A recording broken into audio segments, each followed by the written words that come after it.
Oh shit! It always goes too big. All right, check 1 2 1 2. Guys, what is up? It is I, Decrepit, the hooded lad in the corner of the cantina, and we are back live again for a beautiful stream that we call Unlimited Tirade with me and some of my nearest and dearest on the panel. Guys, we're gonna have a chill stream tonight. Merry Christmas to all, and to all, very happy New Year. If you guys are celebrating in the holiday spirit, we are happy to have you guys here tonight. We are doing this live, and this is a very random time to do this stream. Typically, we do this on a Thursday night at 9:15 Pacific Time USA, but we went ahead and we had some. Excuse me, I was reading something on my phone. We had some technical difficulties basically on Thursday night to where I couldn't make it happen. So we made it happen tonight, and it was a really random. So you guys are probably going to see the links posted on X and in the Discord a little bit later on during the stream. So anyway, with that being said, we're going to go ahead and get my co-host in here. Of course, we're going to welcome to the stage. We got Mr. Narrow Dark in the room. How you doing, sir? Hello. I think you're echoing a little bit. I can still hear you talking. How's that now? Better? I can hear the stream. Do you have the stream open? The stream's closed on all of my windows, and it's on my phone. It's muted. Holy shit! Hold on. I might be fucked. No worries. Hold on. No worries. I no worries. I might have it open. What about now? Okay, that was me. Wait. Sorry. I had it open. Okay. All right, no worries. We got it. You're good, man. Real quick in the chat, we had a couple people said, Merry Christmas, guys. Merry Christmas, Oddball. Happy New Year. Good to see you.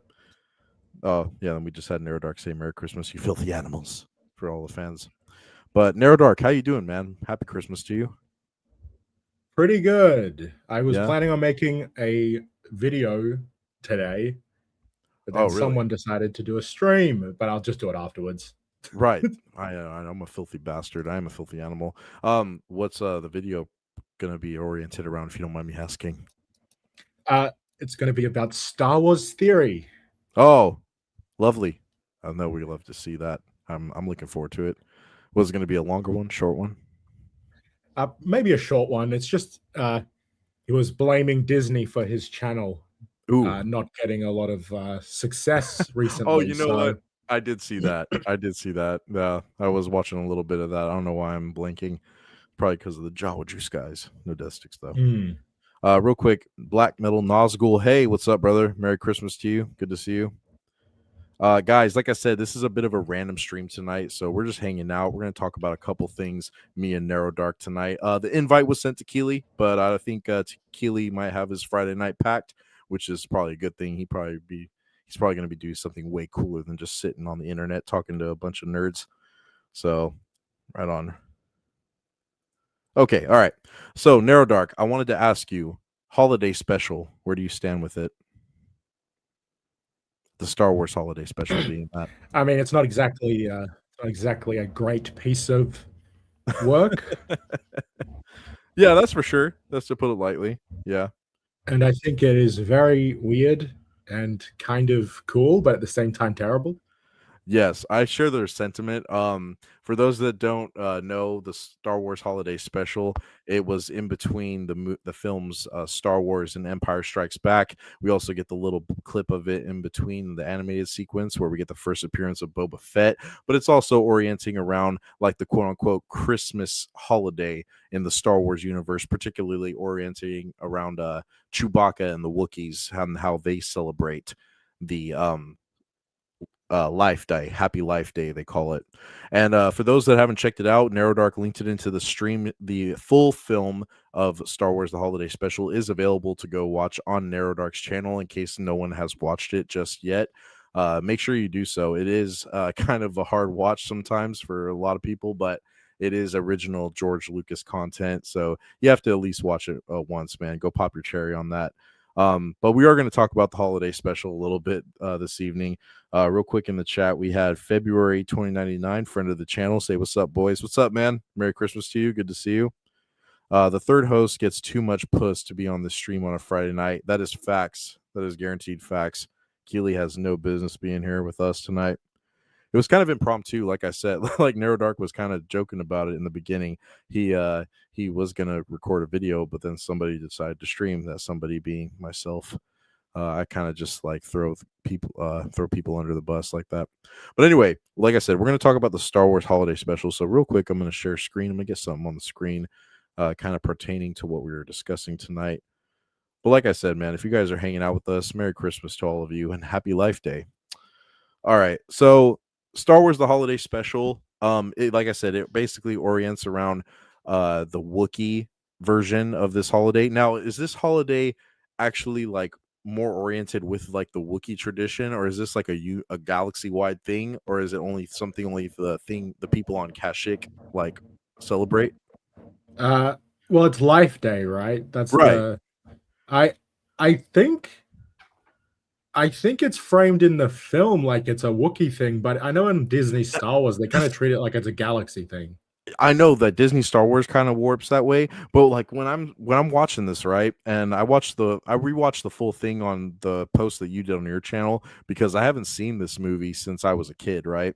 So I watched it one time and I never rewatched it again. That should tell you something in itself. But anyway, like the whole film, the whole time that this is going on, Han Solo seems to be like, like he knows that it's important to Chewbacca that Chewbacca gets home to his fucking family that he abandons every time Han Solo and him need to go like join the rebellion or run away from Jabba the Hutt and all that, this, that, and the third. But Han Solo seems to not really give a fuck about the fact that it's something called Life Day. He doesn't really see it doesn't really seem like a holiday that he practices or he recognizes, Maybe he's not religious, the whole thing with him not believing in the Force. That could be like a kind of bridge you can build on that. But Han Solo seems like he didn't really give a fuck about it. So, and then Luke Skywalker was fixing R2D2 and he's kind of seemed to brush it off. And the only person that seemed to really give a fuck was Leia and the droids in that regard. But I kind of like the red robe on the Chewbacca. I kind of think what I was gonna say, man. I saw some so artwork cultish of it. I saw some artwork and it was like, oh, that looks really good actually. I mean, yeah, like the artwork is cool if I'm referring to what I think you're referring to. The artwork is tight, but when you see like the whole sequence of like the stars spinning around and then like it's like a transparent shot with like all the Wookiees in a row and they're like holding the candles and walking with their red robes, it seems really fucking Bohemian Grove of it, doesn't it?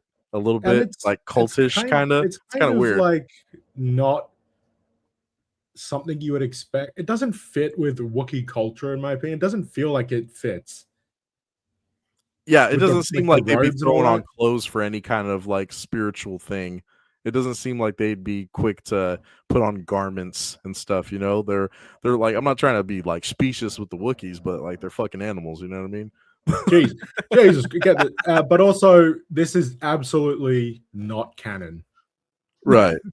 But Disney tries to practice it and make it canon. Like everything in this none of this is canon, and like we go in the expanded universe, we go to Chewbacca's home planet, we meet his friends, and we never mention his family because they don't exist.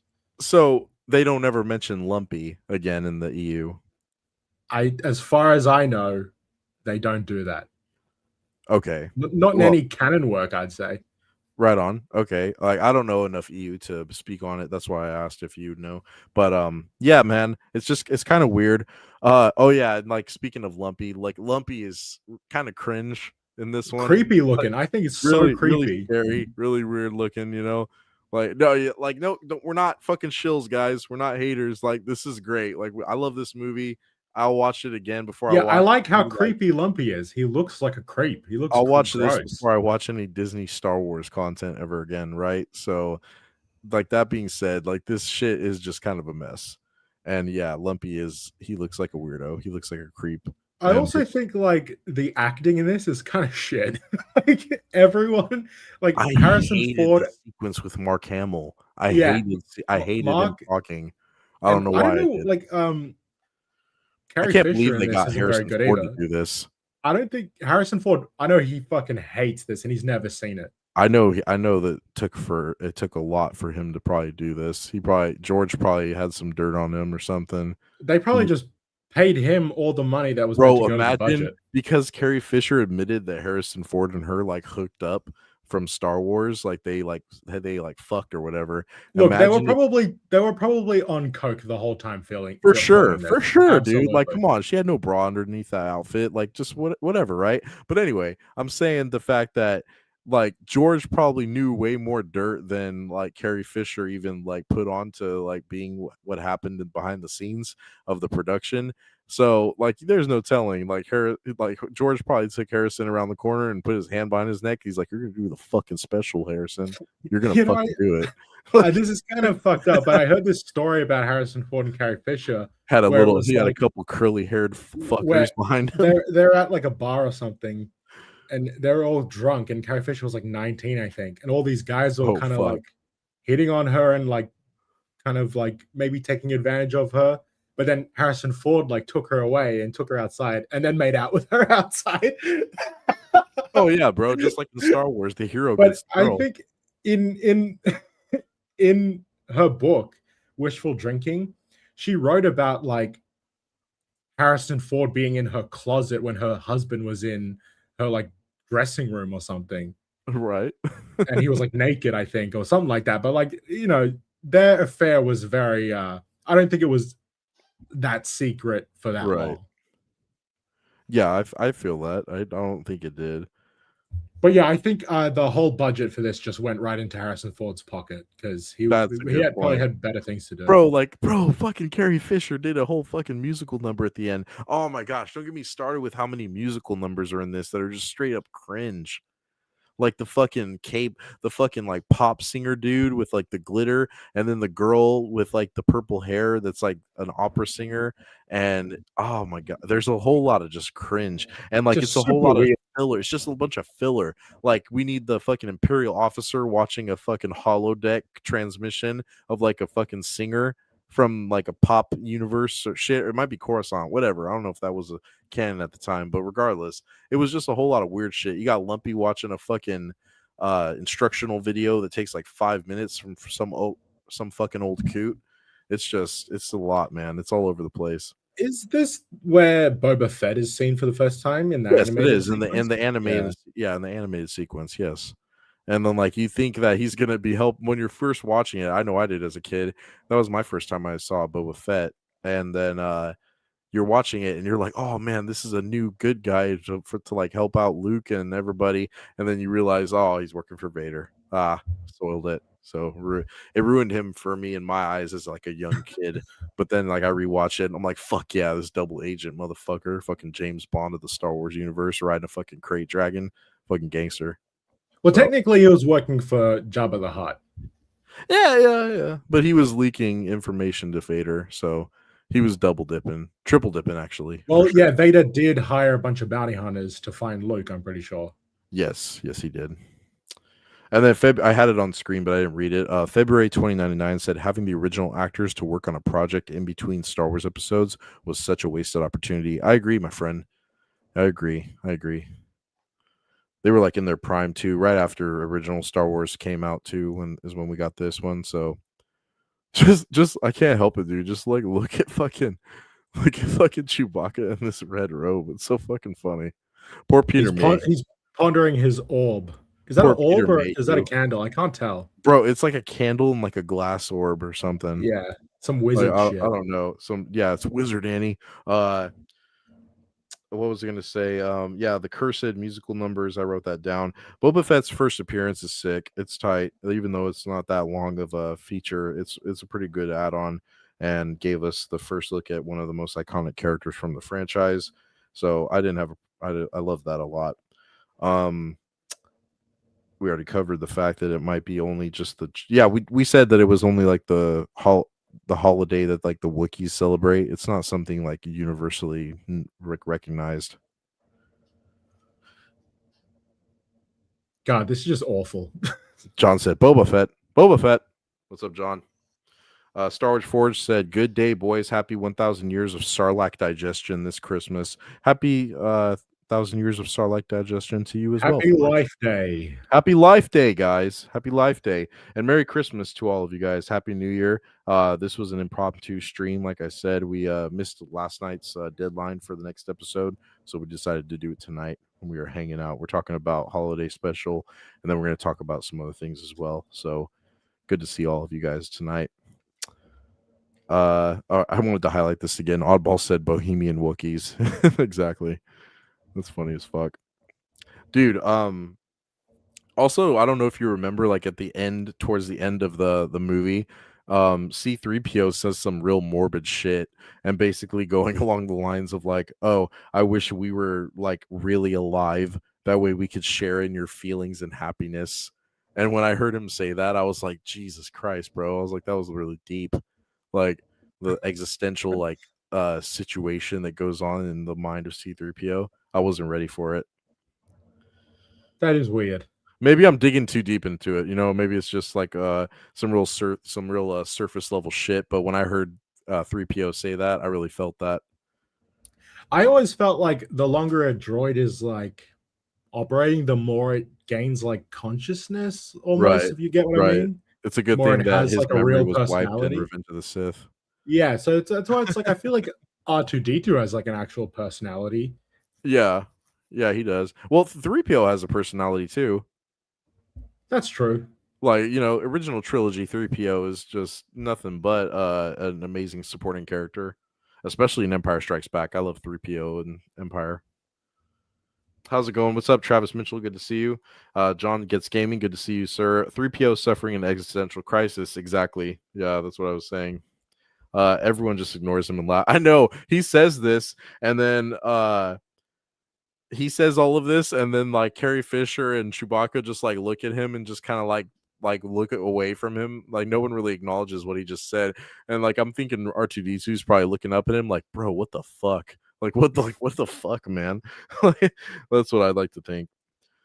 Travis Mitchell said the comic book explaining how he got his red arm deals with the robe with that very existential crisis he's going through. Very sad. Oh, the arm for 3C3PO. Jesus Christ, almost said 3CPO. Yeah, isn't that's some Disney shit though, right? Yeah, The that's red arm. from Force Yeah, Awakens. yeah, it sure is. What a perfect moment to segue, because we're gonna go ahead and stop with the holiday special. I think we just talked enough shit about it, but what a perfect segue, because as a matter of fact, guys, when we're talking about the Force Awakens, oh my god, I never have it on screen in time when I'm like building it up to reveal it. The Force Awakens turned 10 years old this year. For And those, everyone loves the sequels now, just like they did the prequels. Remember right? when all the shows were saying that was going to happen? I remember.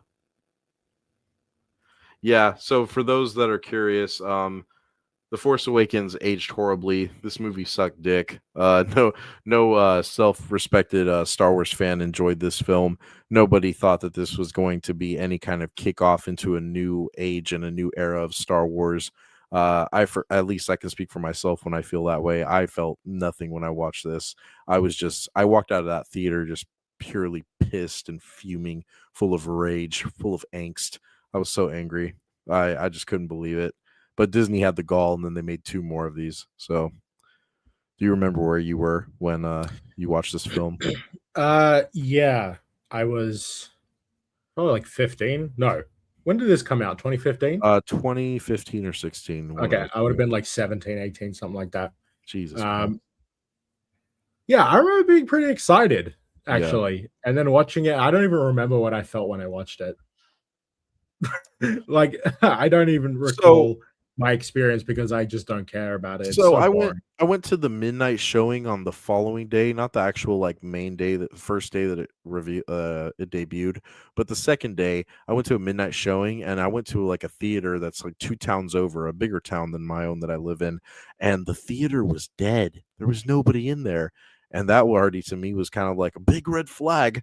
But I sat down there and I went with a buddy of mine, and he watched the whole movie, and it was silent throughout. Even when the whole scene showing Han Solo get killed, I kind of like made like a small gasp noise because I didn't see it coming, and at the same time, I didn't think they had the balls to actually do that, and they did it. And then I like kind of gandered over to my buddy, and he just was sitting there, just like kind of stonewall faced. He didn't have any emotion. And at the end of the film, he just like turns and looks at me, and he's like, "That's the biggest piece of shit I ever watched." And I was Nice. just like, "Really?" And he was just like, "Yeah." And I had my mixed feelings. I was pissed off. I was full of rage and all that. I was just like, I wanted to go on the tirade then and there, but I just kind of festered in mind. But he flat out said like this was just trash. This was garbage, and I can't believe that they put this out. So yeah, it was doomed from the start. Like I said, all the original Star Wars film fanatics and the fans knew when they watched this that this was purely fanfic. Mm.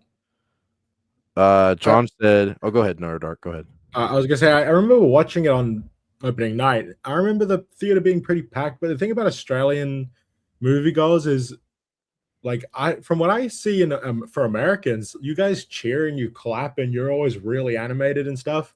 We are not like that in Australia. We are silent as fuck.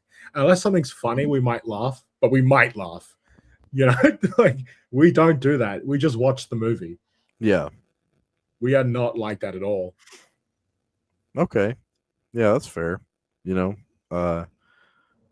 I know that people in I know some people in Mexico when they went to go see this, and they were a lot of them were kind of like really like hopeful, and a lot of them were like the Star Wars fans that were watching it in Spanish. They were really hopeful that it was gonna be like a revitalization, a rejuvenation of the brand, but a lot of what I heard from over there is that it kind of performed poorly in Mexico. Makes sense. It's just not. It's just so boring. And I think the Last Jedi and Rise of Skywalker make the Force Awakens even worse. It just feels so pointless. It's just a pointless film. Yeah, I agree. All right, real quick. John said 3PO is that one guy who tries to talk religion at like 2 a.m. when everyone is just checked out. Exactly. Yeah. He's the uncle that no one listens to. Travis Mitchell said, "My thought before episode 9 was he was going to end up revealed as the chosen one in essence, as he was also a creation of Anakin. He would regain every memory and sacrifice himself. It didn't happen." Talking about 3PO, the chosen one, 3PO? secret What? chosen one. The I kind of fuck? like that. That's so silly, but I like that. That sounds horrible. It was created. It's I'm the like guy that's who how likes the movie. Oh, dude, get out of here. Fake that's fan. like that's like Kidding. Luke is in essence the chosen one Yeah. because he's Anakin's son. And in a way, 3PO is also Anakin's son. They're like brothers. I never thought about it like that. See, 3PO and Luke are like brothers. That's kind of stupid, but I love that. Guys, I have no affiliation to Narrow Dark whatsoever. I want to laugh at what you're saying. I can't condone it though. I can't. My inner just won't let me. John said it's gotten worse with the sequels. There was hope and ambiguity when it came out. Yeah, there was some people that were hopeful, but I think I kind of share the sentiment of like Ryan Kennel when he talks about it. When he went to see it, he was just like, "What is this shit?" So Soul Assassin, what's up, brother? Good to see you in the chat. He said, "Gotta give it to Disney to literally copy New Hope and sell it as the beginning of a trilogy."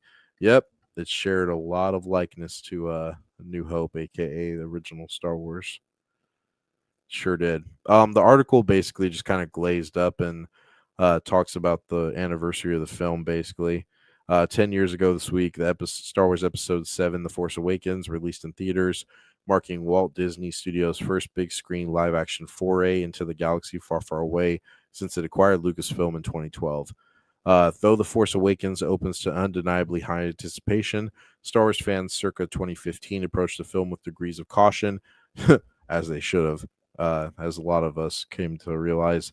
Even though Disney had hired blockbuster producer Kathleen Kennedy to helm Lucasfilm.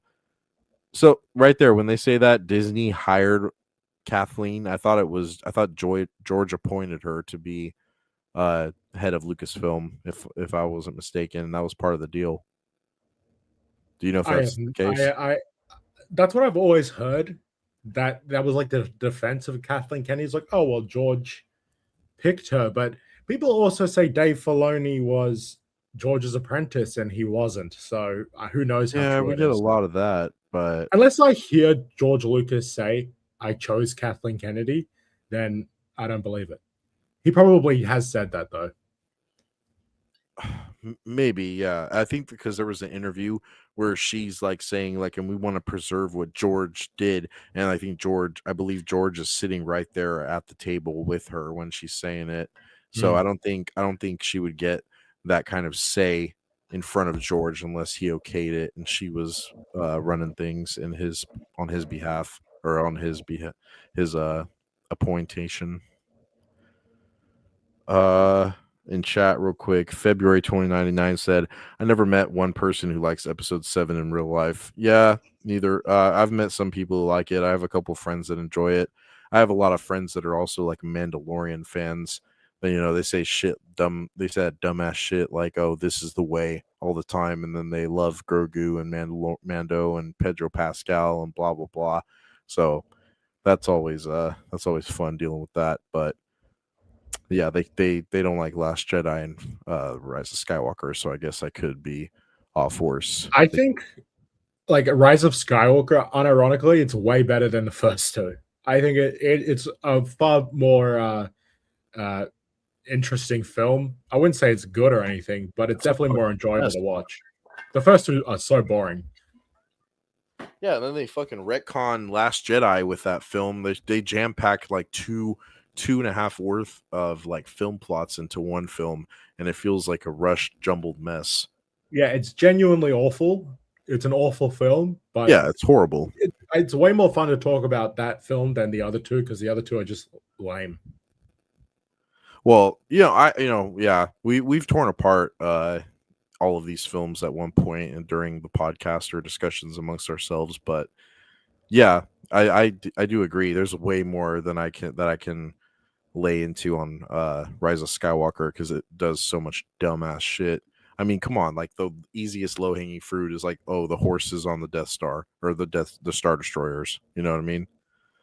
Or Yeah, just dumb shit like I think the big thing for a lot of people to like jump to aside from Luke being cucked was the casino planet and the whole like anti rich socialist kind of view that they kind of try to push in the Last Jedi sequence. I don't know.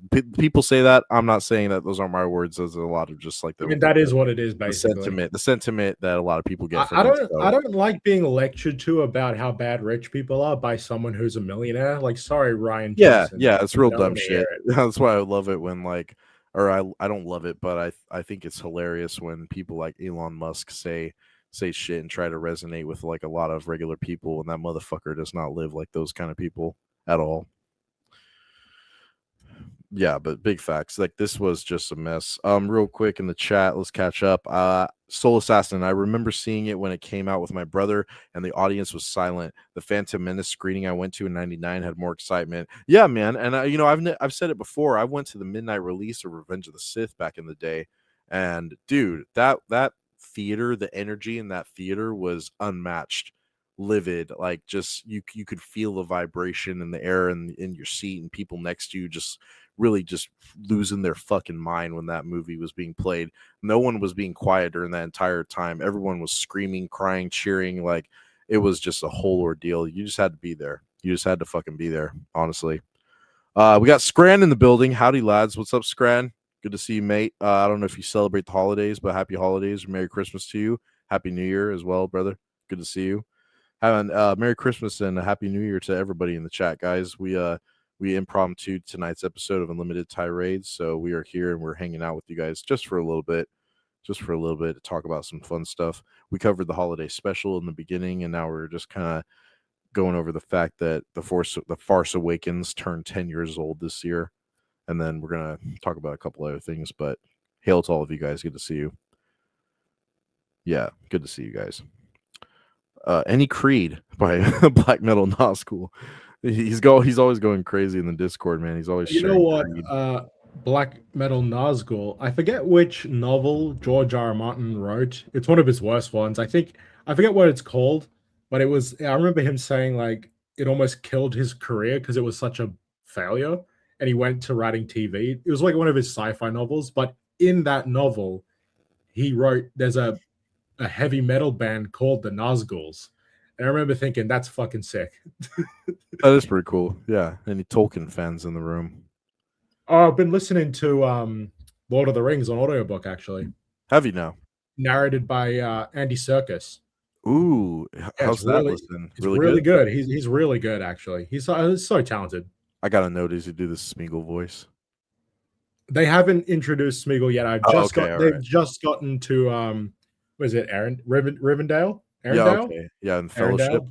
Rivendell. Arendale's a fucking suburb in Canberra. Nice. Nice. Right on. Yeah. I'm going to have to check that out. That sounds fun. Uh, Scran said, just woke up, had a work night out and feeling gross. Haha. All right. Right. No worries, mate. Glad you got to catch us live on a Friday night. Typically we go Thursday nights, but it's Friday night tonight on my side. Hold me now, said Oddball. We got Double A, Yas Yas. What's up? What's up, Double A? Merry Christmas, Happy New Year to you. After 10 years, it's still shit to fuck. You know, if they spent the last 10 years just building out the sequel era instead of doing a bunch of bullshit in the Yeah, prequel era and all that shit in the Mandoverse, like, I don't know, maybe it would have resonated more with people by this time, like the prequels, even though the prequels were always popular with the fans. Uh, but they just kind of despite what the fucking, media will tell you, yeah, they everybody. just kind of dropped the ball, I think. And it's too late. Like, it's way too late to bring the sequel era back in any meaningful way to get audiences back on board. Like, the general public don't care. They could have cared if they tried, like if Disney tried, but they didn't try.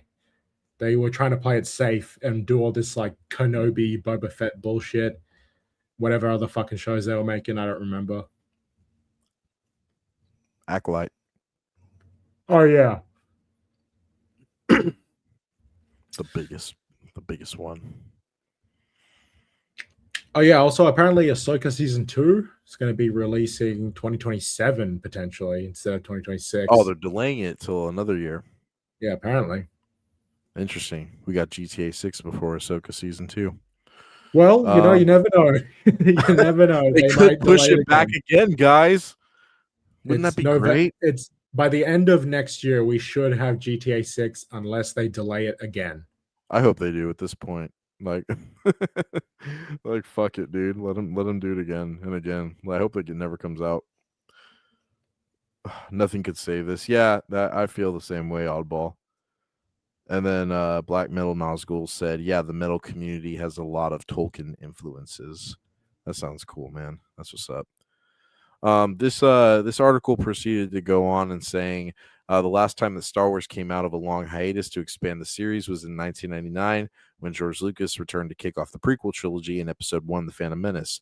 Despite stratospheric excitement built up over the 16 years since Episode 6, Return of the Jedi concluded the original trilogy in 1983, The Phantom Menace was far more universally beloved upon release, with many fans expressing deep ire for the creative decisions Lucas took with the story. Therefore, when fans were promised more Star Wars in the form of a sequel trilogy beginning with The Force Awakens, they proceeded trepidatiously. As details about the film started to fall into place, however, excitement became more difficult to restrain.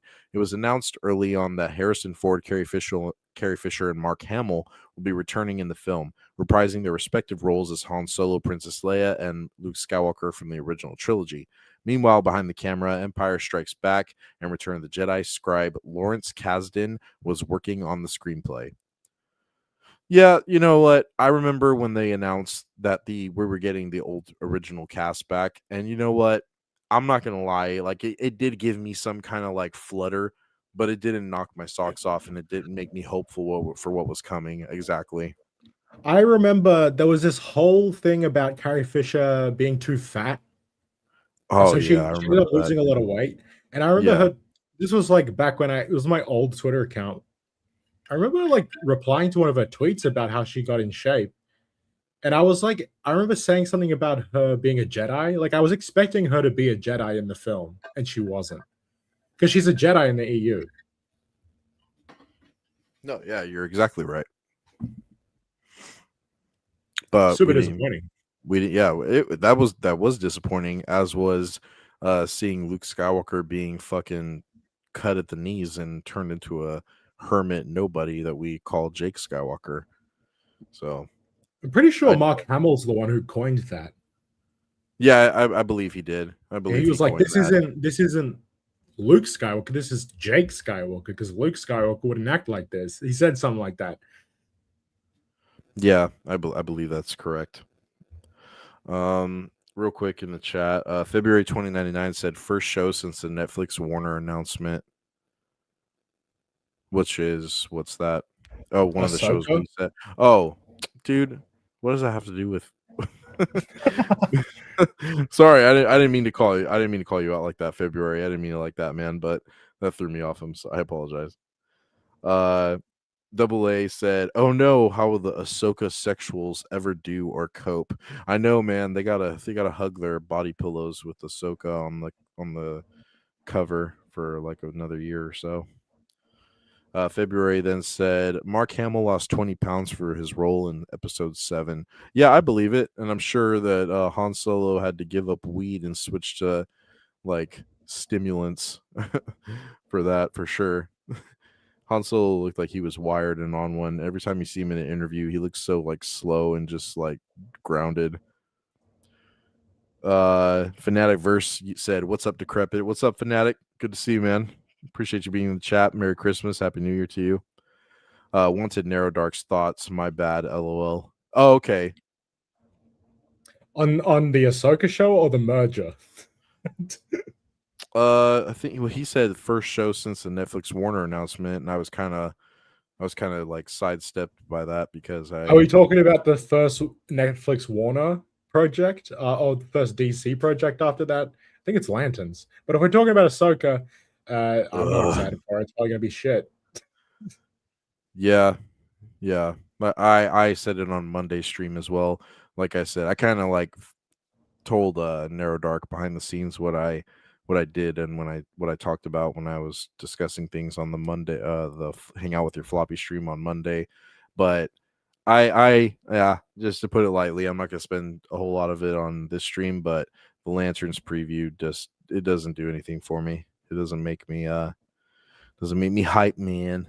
I didn't even watch it. It was like 11 seconds. It's 10, yeah, it's like 10, 11 seconds, bro. It's not really shit. Oh, first podcast. I meant first episode. podcast. Okay. Now I'm Oh, confused. okay. I have Got no you. fucking idea what's going on. Well, next I year don't know. we'll be talking a lot about DC next year, I think. Yeah, I assume so. I'm still working on my Superman video because it didn't turn into just like a quick like reaction. It turned into more of like a review of the film. So I'm still working on that one. But I will get it to you guys by January, I hope. Man, but yeah, and then this kind of went on to talk about the closing on talking about The Force Awakens being 10 years old. The major new addition to the franchise was director J.J. Abrams. After he sold the franchise to Disney, Lucas had become decreasingly involved in the sequel trilogy, giving his perceived misdirection on the prequels. However, fans showed little objection to the directorial reins being handed off. After all, neither Empire Strikes Back nor Return of the Jedi were directed by Lucas. That is true. That is true, but like he was very fucking hands-on, man. Like those guys didn't move a muscle without his say so. Misinfo. The fans liked the prequels. The critics did not. That is perceived true. misdirection with the prequels. Fuck you. There was no perceived misdirection. It was exactly how it should have been. Yep, we loved it. And Abrams is a shit director. There, I said it. He is. Yeah, I'm not a fan of his.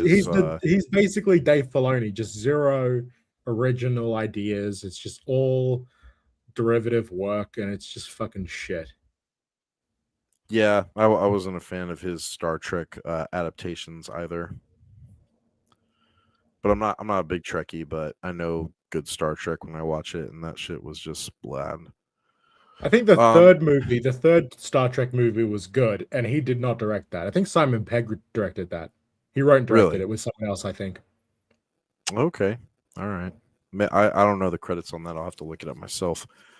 This article follows saying, following a long, secretive production around the world, an 88-second teaser trailer for The Force Awakens released on November 28th, 2014, showcasing the first glimpses into the saga's next chapter. While narrative details were sparse, the footage was beautiful. Crisp cinematography and spectacular set pieces evoked the magic of the original Star Wars movies paired with modern visual effects. Now, okay, that's something that a lot of people do say. Like, we can agree that the story shit, plot shit, characters are horrible. We don't care about none of that. But how do we feel about how these movies look? Just like the way the galaxy looks and like the way that the characters and like the special effects, the spaceships, the lightsabers, the gunfights, all of it.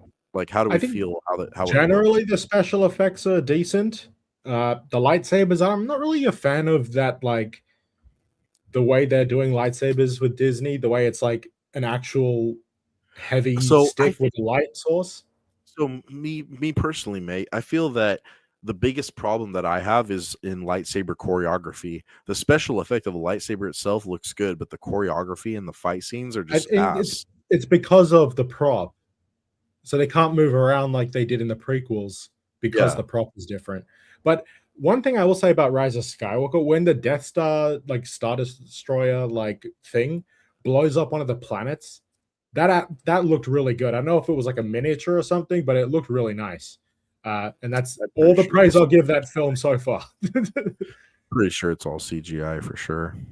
Well, it looked good. It looked good. And then, like, not to compare it to like a New Hope or anything, but it kind of looked more like a planet in space blowing up, and I kind of like that.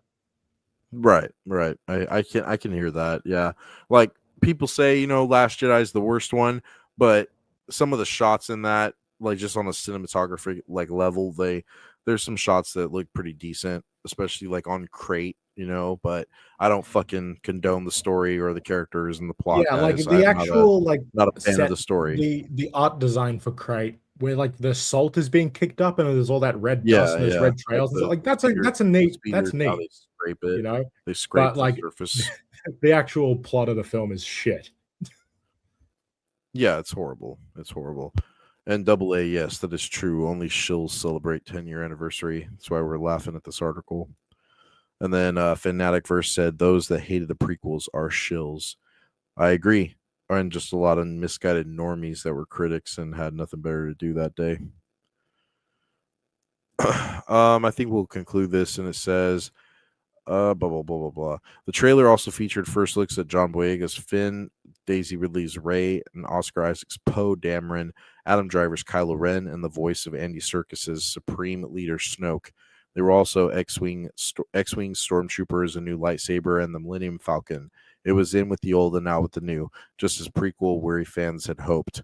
So Fuck yeah, you. I'm Fuck those prequel wary denouncing fans. denouncing the prequel weary rhetoric for sure off rip. But yeah, you guys can go fuck yourself with that.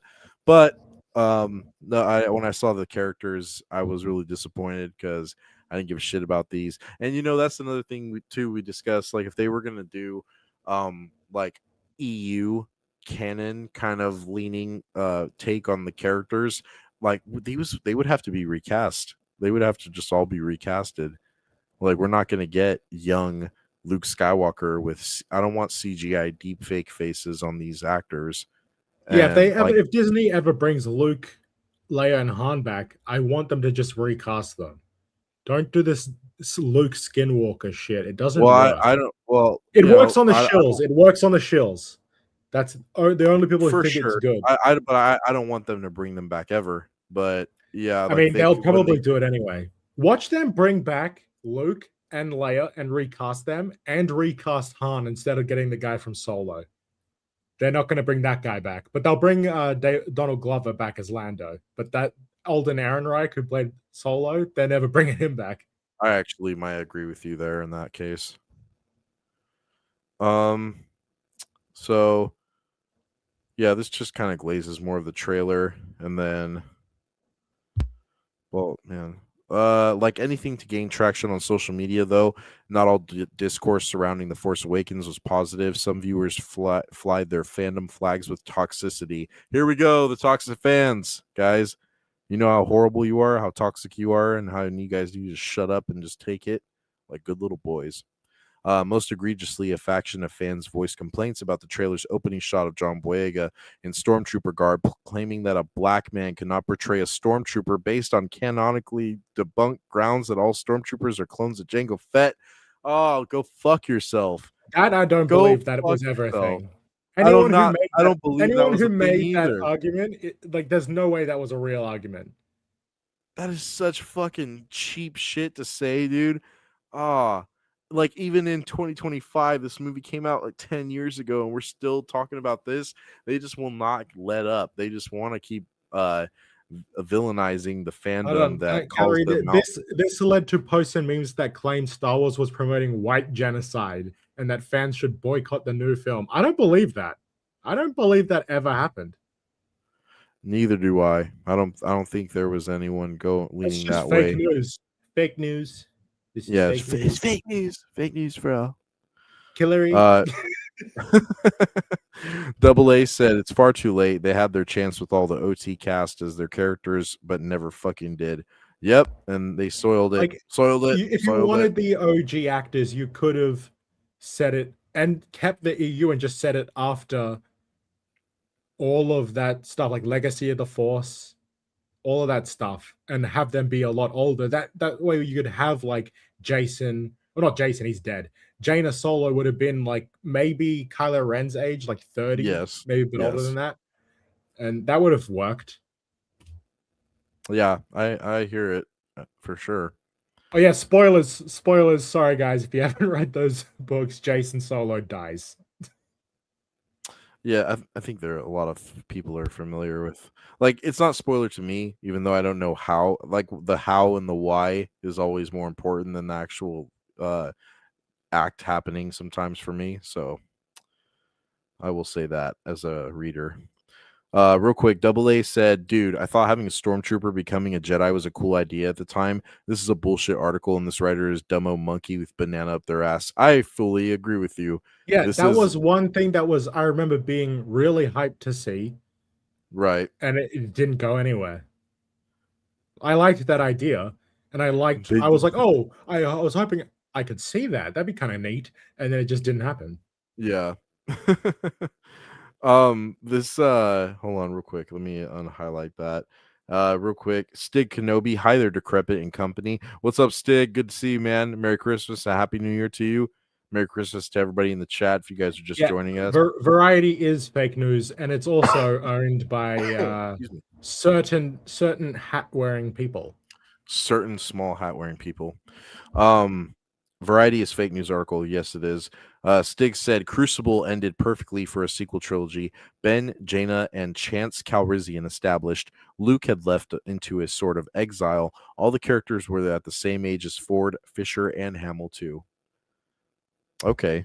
I haven't gotten to that point in the EU yet, but thank you for sharing that with us. They could have kept all of that Lucas era content and still made their own stuff building on what came before, but they decided not to do that because everyone who works at Disney are a bunch of hacks. We had no source material. And then Fanatic Verse said, is this similar to Kyle Katarn from EU being a stormtrooper? So yeah, kinda. Kind of a different. No, actually, they're different. The difference is Finn is like taken as a child and trained, but Kyle Katarn comes from a family who like worked in the Empire. Yeah, and his so dad was like a secret rebel, I think. Or was So Kyle, like Kyle's father was a rebel soldier in Cognitus, and he was sent to the Kyle himself was sent to the academy, and he was in training to become an Imperial officer, but he went on like one side mission, I believe, during his academy training, and he got flipped pretty quick to the rebel side by a couple of the fighters or the soldiers. Yeah. So he wasn't technically a stormtrooper. Kyle Katarn never made it to be a stormtrooper. He was still in the Imperial Academy. Stig said a stormtrooper Jedi was done in 1995. Kyle Katarn, the guy who stole the Death Star plans with Jan Orso. Yeah, That's yeah, the second. No, that's the first Death Star plans. Wait, no. Yes, yes. That's yeah. the first Death There's Star like plan. The there second was a one is the couple one of with sources. Dash Render.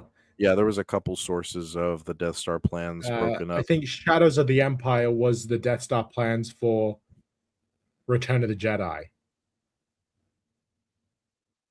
because it takes place after A New Hope, or after Empire Strikes Back. So they go and get the plans for the second Death Star, and that's the Dash Rendar story. But the Kyle Yes. Katarn one is the one for the A New Hope, where they're like, oh, I don't know what the line is, but like in Return of the Jedi, Mon Mothma says many Bothans died to get us this information. That happens in Shadows of the Empire. Yeah, yeah, and of course that was for the plans for the second Death Star, I believe. Yeah. Yep. Very cool. Very cool. I love it. February said the Disney sequels are trash, but will still be better than Filoni's movie. Probably. Maybe. Probably just more competently made in terms of cinematography, overall directing and acting. Because I don't think he's a very good director or writer, but his directing on Ahsoka terrible, and that led to a lot of awful performances by actors who I think are generally pretty good. He's just not very talented overall. He's kind of a hack. See, like when it came to George could be anally like hands-on with the actors and tell them exactly what to do, and it pretty much delivered spot on to his vision. Dave Filoni is not George Lucas, right? Like he can't direct the same way. Maybe he's watched old footage, because I don't think he was around any time at all during the prequel filming, but he came around when he got suggested for the Clone Wars show, and he's no George Lucas. He can't operate and execute the same way. George is like a visionary. Yes. And Filoni just has no original ideas. He's not as creative in a way that is. He's not as original. Let's just say, I'll put it that way. He's not as original as George was, and he's not a trendsetter like George is either. Like a lot of tropes in movies, I feel like are popularized because of Star Wars. Yes. Even though he didn't originally come up with this idea of like a secret evil father or whatever, but like he is the one who popularized these tropes because he did a great job with this universe that he created. That he did. That is true, my friend. Yeah, George is an artist and Filoni is a fraud. Yeah, oddball. I agree. Yes, we agree. Stig said, hence why Vader says several transmissions were beamed aboard Leia's ship. That was all the parts of the plans. Yes, sir. Yes, good eye, good catch. Stig also said, here is how Filoni hacks. He rips off characters, calls them his own, and then makes sure to tie them tightly to original trilogy and prequel fan favorites. Yep, as long as they're standing next to each other, they're the same. Dave Fraudloney can never be close or a thought as George Lucas. Statement debunked. Nope. He's not even The Apprentice. He is not. February said, I wish Filoni would make his own IP just to prove he's no apprentice to George Lucas. Well, in that case, if he would have made his own IP, then it'd have to be taken for just what it was and not in comparison to anything that George did. Because once he doesn't have Star Wars to protect him, I think Dave Filoni's true colors and the kind of actual quote unquote creative that he claims to be would show properly. Double A said, and Dave knows what arcs, characters, and storylines to pick from. He knows what he's doing by taking content from the EU. Yeah, man. Well, exactly. Like exhibit like 1,500, whatever.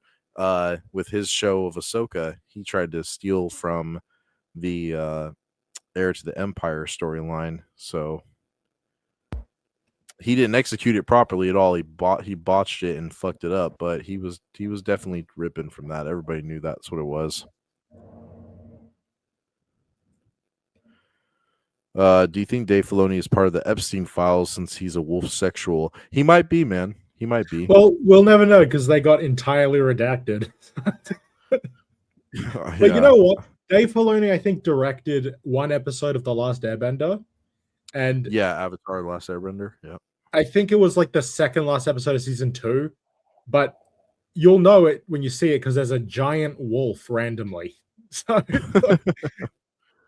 He wants to be the wolf. Stig said, seen his wife. Guess why he has wolves and witches everywhere in Star Wars now.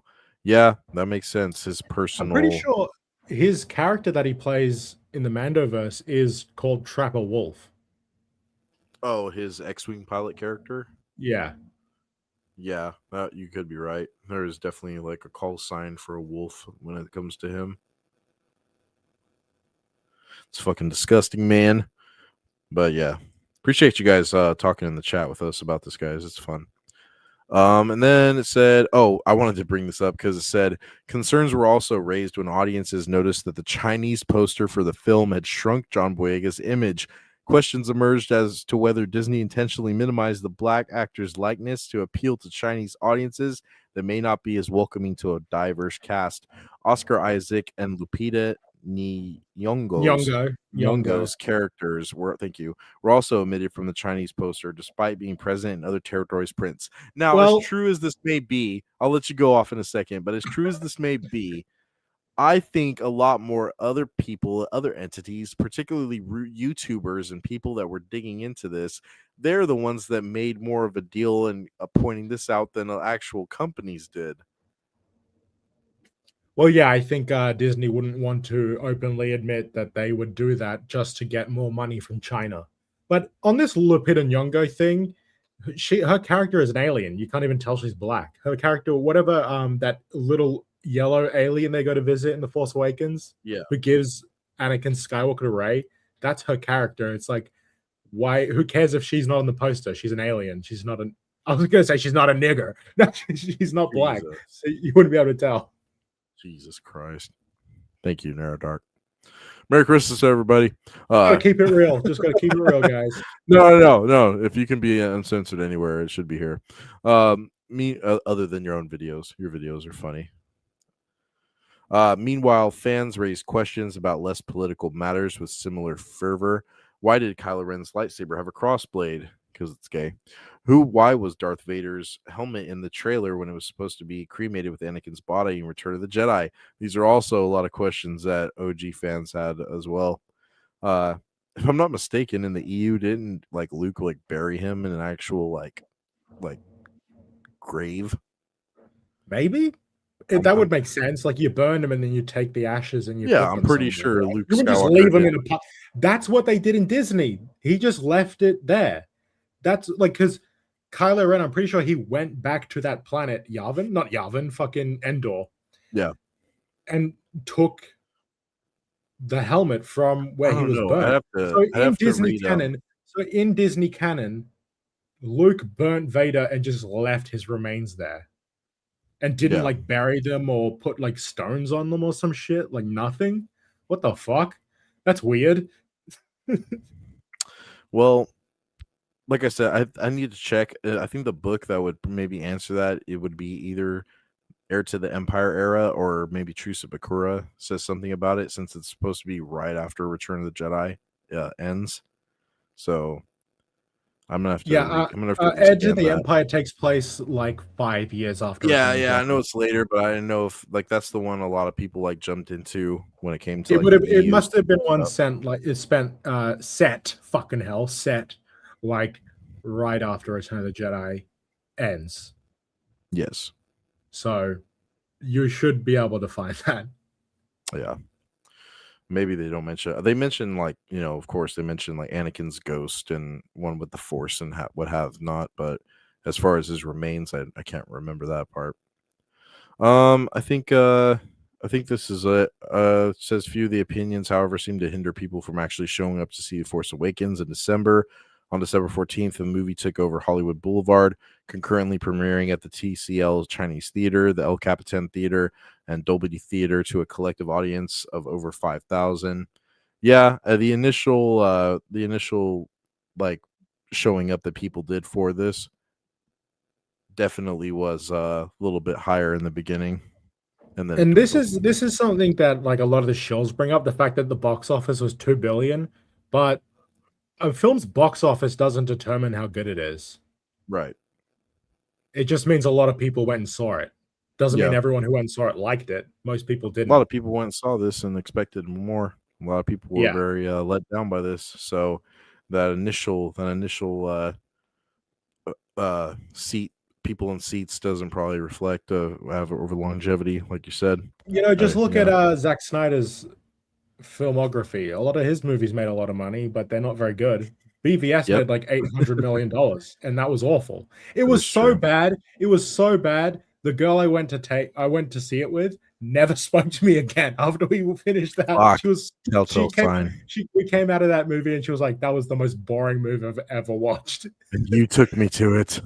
Yeah, and then we just never spoke again. You got associated with it. Yeah. Real quick in the chat, Carly King is Dave Fraudloni's mistress. That's what I've heard. That's what the knights might tell you. Stig Kenobi said, "Wife is possibly satanic witch." In quotes, they happen to have wolves as familiars. I could see that for sure. I almost am like I'm almost like 100% positive she is like a Satanist. Yeah, I've seen like photos of her with like witch related stuff, so I actually do think there's some validity to that, that could be right. which would make sense because they're fucking Hollywood freaks. So yeah, Yep, all those people are a little fucking screw. A couple screws of them are loose. Jesus Christ, I can't talk. Double A said, "I would have cheated on my wife too, or call it quits if I had Dave Filoni's wife. That's why Carly King is a side piece." Yep. his wife. Not to harp on this guy's wife too much, but Yeah. he also looks like super old. Way older than him. How old is Dave Filoni? Like in his He's early also old. 50s?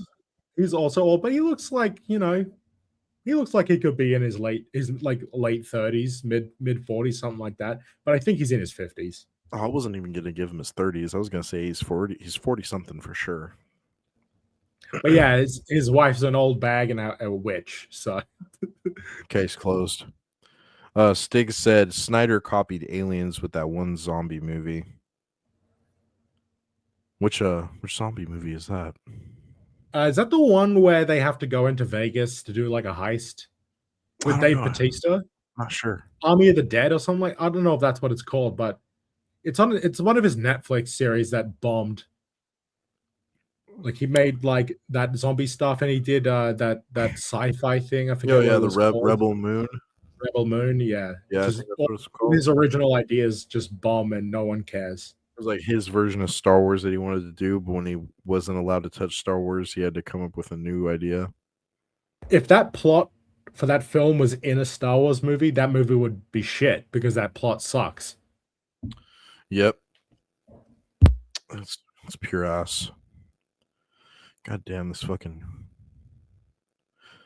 Okay, here we go. Fast forward. It says, fast forward after all that, it continues and to end with a presumably original story will arrive in 2027 with Star Wars Starfighter, directed by Sean Levy and starring Ryan Gosling, releasing in theaters. Little has been revealed about the story, which is being penned by the Adam Project scribe Jonathan Troper. For both of these films, fans likely be going to the theater with caution once more. Unlike when The Force Awakens came out, though, fans have not been starved of Star Wars content for the past decade. Rather, there have been a wealth of Star Wars, but of varying quality and conspicuously little of it on the big screen. Well, I mean, like I said, we haven't been lacking Star Wars, but we've been lacking real Star Wars I for think sure. the decision to release a Mandalorian and Grogu movie is going to really dampen the hype that a new Star Wars film could have actually had. Right. Because it's been so long since since like 2019, we haven't gotten a Star Wars movie. So there could have been real hype around it, but I don't think. Also, Ryan Gosling, he's a great actor, but that feels like a desperate casting to me. Yeah, to try to draw in some people that might not be us. That might not be or excuse me, that might be skeptic. Yeah, I don't know. Like I said, Ryan Gosling, or I don't know if I said it earlier today, but Ryan Gosling is like he's an acquired taste because some of the roles that he takes and that he does, like he did the Blade Runner 2049, and I or saw yeah, that. I saw that in the cinema. yeah, and I wasn't really like taken aback and really like impressed too much with his Yeah, performance in that his one. performance is like really kind of underwhelming in that. The actual like film, I think, is pretty good. Uh, but yeah, he's not the great. He needs to be less subdued. He needs to play characters that are a little more animated. You know what I mean? Yeah, yeah, he has a really dry tone, a dry delivery to him that, and I don't really, he doesn't really convince me a whole lot. But He was like he's not convincing as like a serious, like a real serious police officer guy like he is in that Blade Runner film. I just don't buy it. You know? yeah, I feel the same way. Real quick in the chat, Yeah, what's Nice Guys. He was in Nice Guys. That is a terrific film with Russell Crowe and Ryan oh, okay. Gosling. Great movie. Stig said Starfighters no longer makes any sense in Star Wars thanks to hyperspace ramming. No point in them. Just get a cheap ship and have a droid pilot in it. Ram the enemy capital ships. Yep. We just line up a full row of like Corellian class fucking freighters and just ram them into everybody. Yeah, and like that's like because in Star Wars, I always assumed in real Star Wars, like the shields would protect you from that kind of thing. The shields on your ship would protect you from another ship hitting you. But I guess not in Disney. Not in Disney, my friend. And Yeah, then Zach. Yeah, yeah. oh yeah, Go yeah. for it. No, we were basically reading his comment at the same time. February said, "I'd rather watch a Zack Snyder film over an AI Star Wars fan film, but it's a difficult choice." And man, that is kind of really too real. I think I equally as shit, but at least one of them is made by someone with at least some sort of, dare I say, talent. Dare I say, Zack Snyder is talented. well, I think Someone who there's puts some. I think effort, there's there's actual effort into his films, even though they're not very good. There's still a lot of people putting effort into making them, unlike yeah. AI slop that Star Wars Theory likes to put out. Agreed. I feel that also too. Like there is some people that try to have like good intentions behind a lot of the Star Wars AI fan films that are circulating around these days. And I've come across quite a few. And like you said, Star Wars Theory, he's watched a lot of these on stream and gave opinions that we don't necessarily agree with him on. But regardless of all that, I think there are people that do have like a love and a passion and a fire burning for Star Wars, and they're just so fed up that they have like nothing else when they look around them, and then they see AI. They see AI as like a way out and to try to like get back to their galaxy, to their version of the story that we know and love, and to go back to the true canon kind of days. But those might be some of the people that really kind of are having hard terms to grasp with the fact that a lot of those days are just gone, and we're the world we live in now is a Disney Star Wars world, and you might as well just enjoy what we had and like all the printed and digital media that you guys can watch from all the previous releases and stuff from the good golden years, because not to sound too grim, but like I said, we're probably never going to see stuff like that ever again in our lifetime. Personally, I feel. Double A said Star Wars Theory loves it and wishes that this is what Disney should do. He wants AI generated content rather people than act. Well, I don't think he's doing AI for his Vader 2 episode that he for his fan film, but he definitely wishes he could do AI probably for it. He'd save a fuck ton of money, and he probably gets pissed watching all of these new AI videos that are coming out from a lot of other YouTube channels and getting all these views and hits on them, and he's just like probably kicking a rock, and he's like, man, this should have been me. But Well, now Disney are cracking down on all that AI stuff. They're like, you can't do it anymore, basically. yeah, they're taking a lot of it Thank down, or God. what? A lot of Star Wars Theory's fans were crying about that and were acting like it makes Like, I think it is a, one of the few good decisions Disney made. The less Yeah. AI slop you see online, the better.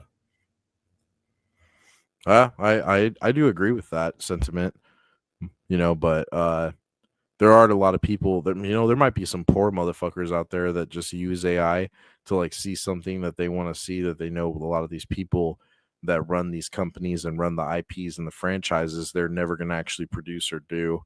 And yeah, I was seeing like some other day, somebody did an AI rendition of like Thomas Wayne from Flashpoint from the Batman storyline.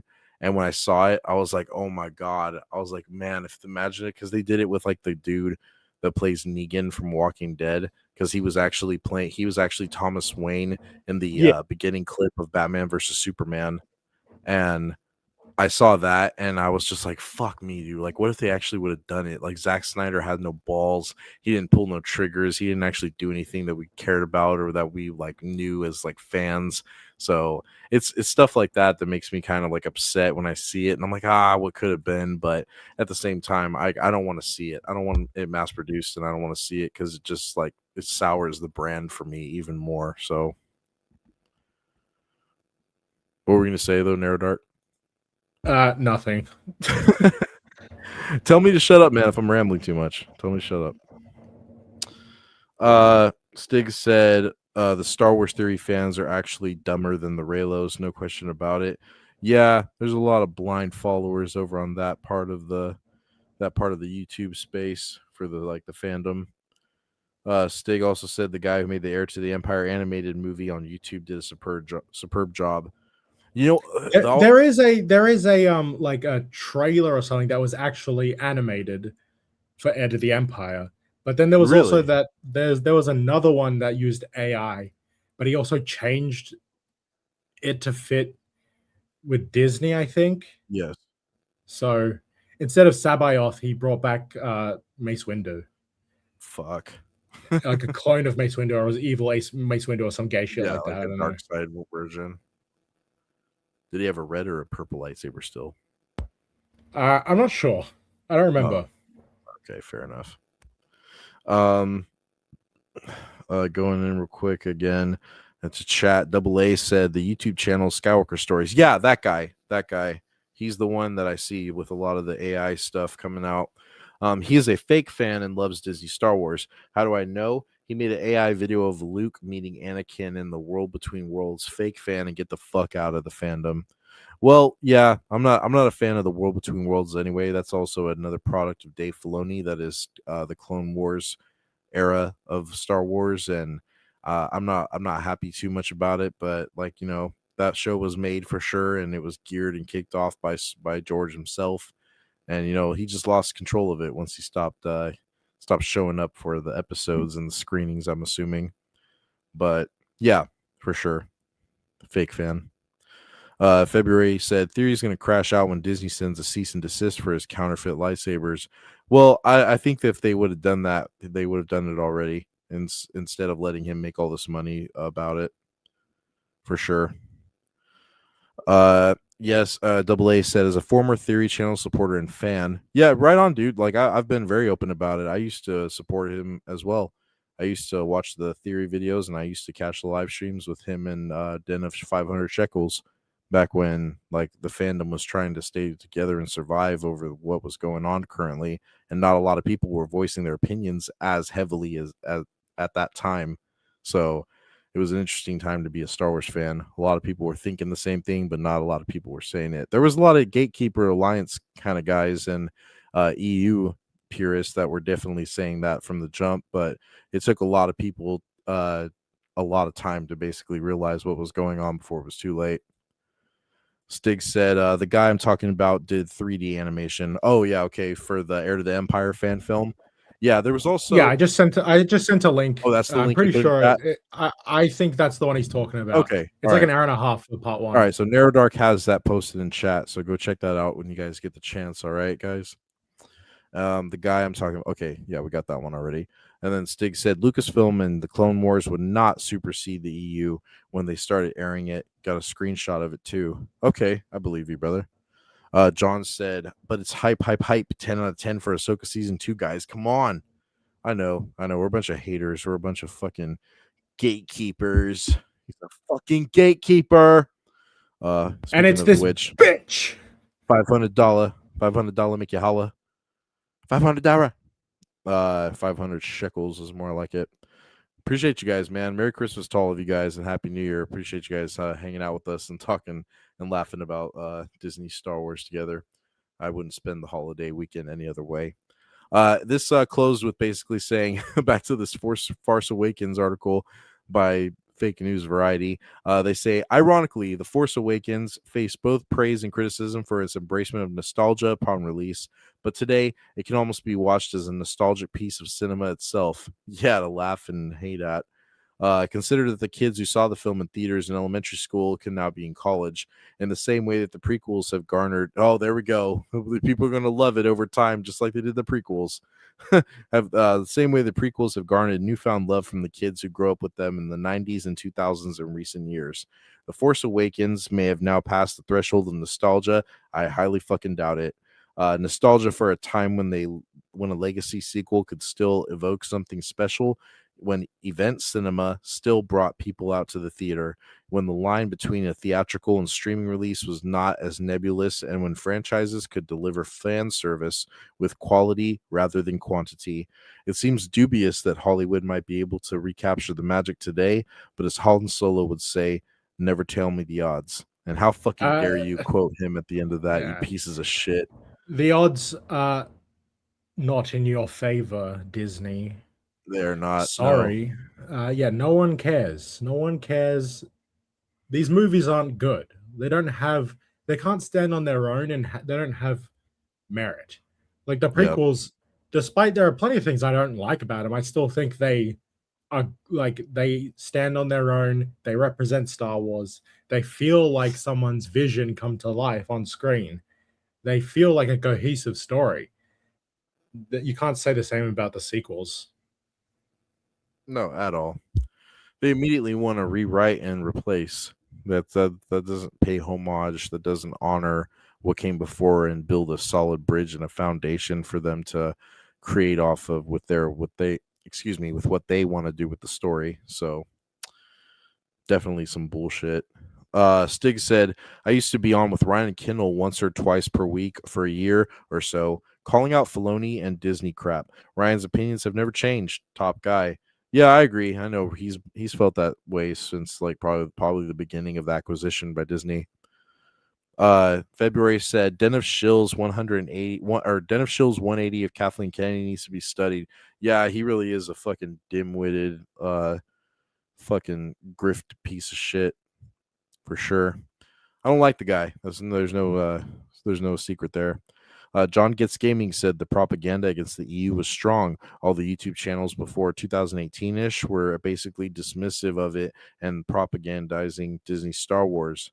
Yeah, I feel that way as well. There was a lot of people that were just kind of like, oh, I don't know, speculation and throwing around and a little bit of hype building here and there, a little bit of grifting for the amazing things that we're going to see. And then they came out, and then people came back home and said, you know what? They just looked at their people and they're just like, yeah, this was garbage. This was trash for sure.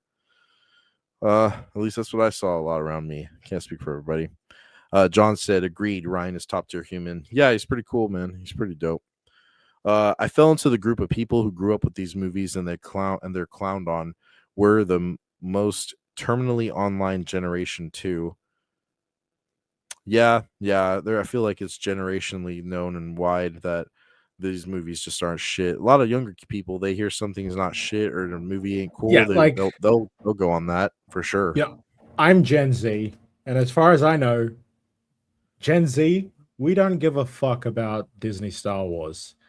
Not even just Star Wars fans. I'm talking about like the general public. Gen Z, they don't give a fuck. They're doing other shit. Yeah. You know? Yeah, I feel the same way. Yeah, I was born in '94, so I'm a millennial, unfortunately. But yuck. Yeah. Get out of here, you freak. Oh my god, I was watching Meat Canyon's fucking video where he was roasting millennial people. It was hilarious. I was watching that this morning. Oh, have you seen we'll just sidetrack for a second. Do you watch Creepcast? Creepcast? No. That's his podcast with Wendigo, and they read like horror stories and Okay. stuff. Yeah, But no, I'm not familiar with that. I got hold on. I got some of their merch. I got a hoodie, a Really? Quickcast hoodie, and I really like the design. It's fucking sick. Okay. But it's hot as fuck here right now, so it's gonna be a while before I can wear Oh it. yeah, of course. Yeah, like dude, the other day there was a fucking heat wave here, and I had to go for Oh a walk. no. I wanted to kill myself. It was Oh so bro, fucked that up. sounds horrible. So like Yeah, that's our when I Christmas. Our when I was Christmas is hot as fuck. fuck me. No, over here where I live at in the Central California, it's 46 degrees during the day right now. And then at night it's about like 39, 38 degrees. But I was in Las Vegas in Nevada. I was there over the last weekend. And then I worked this previous week. But the last weekend when I was in Vegas, that shit was sunny and it was 71 degrees. It was beautiful. Just a perfect sun, a perfect breeze. You could wear shorts and a t-shirt. It felt amazing. And then I had to come back home, and now I hate my life again. This is how fucked the weather is here in Melbourne.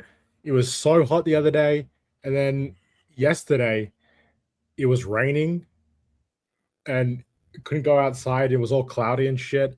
Oh And I think God. on Christmas it's gonna be kind of cooler at least, hopefully.